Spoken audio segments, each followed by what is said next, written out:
Piliin ang kayamanan sa langit.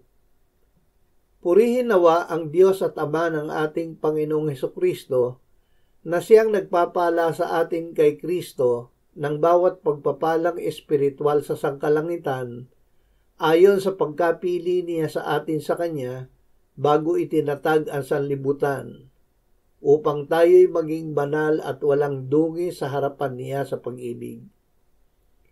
Kasama ng pagpapalang espiritual sa langit, ang pagpapalang material sa lupa.